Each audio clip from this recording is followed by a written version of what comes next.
sporty coupes usually sell in such small numbers that they don't earn redesigns until long after their hotter selling sedan and coupes stablemates have been freshened.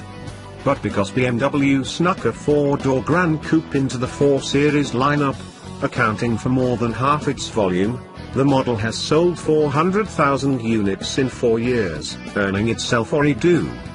In all, some 2,500 parts have been redesigned for 2018, and not too surprisingly the focus is less on reprettying an already pretty package and more on improving what lies beneath. All but the most devoted fans of the brand will need a field guide to spot the 2018s. Outside, the front and rear lighting and wheel designs are new, and non-M sport cars get revised front and rear fascias.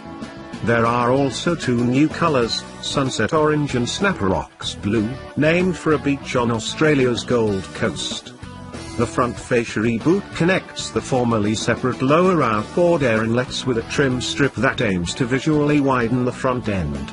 New sexy specs headlamps fit the old openings, trading dual round light pipe daytime running lights for edgier hexagonal frames, with the inboard ones now reaching horizontally over to touch the grille as on other new Bimmers.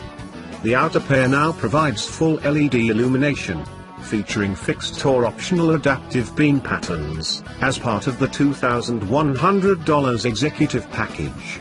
Around back, the tail lamps go full LED, as well, with wider amber turn signal elements, and the lower fascia's cross-car trim strip widens to cradle the outboard reflectors. Inside, a new sportier steering wheel rim is lined with a material that makes it easy to grip. There's fancier double stitching on the dash and new leather colors and trim offerings that are said to broaden the possibilities for personalizing the 4. A fancier new multifunction instrument cluster is available with the $2,300 premium package. It provides 3 greatly differentiated gauge views, each tied to the default comfort, sport, and eco pro driving modes. The first is very traditional BMW. Sport switches to a red color theme with a large digital speedometer reading and a gear reading inside the simplified tack. Eco Pro trades the tack for an efficiency meter and a blue color scheme. Finally, the central iDrive display becomes a touchscreen adapting BMW's new look with the various functions on 6 separate tiles that can be arrayed as the driver wishes across 2 screen pages. So much for the skin-deep spiffs. Let's get to the functional suspension, steering, and brake upgrades.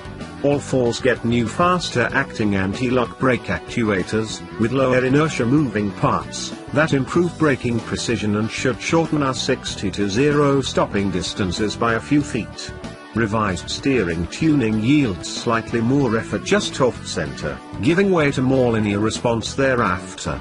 Fixed roof 4s also get front and rear anti-roll bars that are stiffened by 10 to 15%, and this combined with slightly increased camber is said to boost lateral cornering performance noticeably.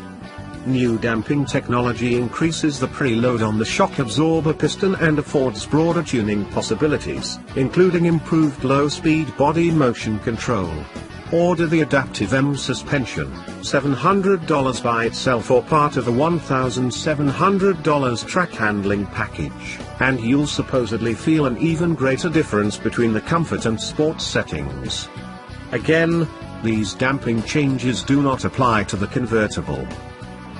I traveled to the Bavarian Alps in order to ring out the new 4 Series on the pristinely paved swooping switchbacks leading up to Hitler's Eagle's Nest. These roads, once plied by supercharged Mercedes-Benz 540k staff cars, would provide the perfect opportunity for this if not for a freakish late April snow squall that forced organizers to reissue all our cars in Michelin Pilot Alpine winter tires. These, I can definitively report, worked wonders on the damp 38-degree pavement, generating impressive grip for the conditions. Starting out in a 4-cylinder 430i convertible, I graduated midday into a 440i coupe. Additional decisive conclusions I can share: the new multifunction cluster and center touchscreen both look great and are a joy to use. proclamations I'm prepared to make with much less certainty. Ride quality did not seem to suffer on the precious few bumps traversed in the more tightly suspended coupe, and both cars remained remarkably even-keeled under such cornering grip as could be mustered in these conditions. Steering effort and response seemed quite appropriate for the segment, but there wasn't much to feel coming up from the greasy road surface and gummy tires. A more conclusive report generated on the drier, less pristine, better-known roads back home will come soon. Appropriately, the modest upgrades bring modest pricing. 430i models increase by $250, and 430i models go up $200. We have always liked driving 4 Series cars almost as much as we like looking at them. By focusing more effort under the skin, BMW might have just helped balance our opinion of the fetching 4.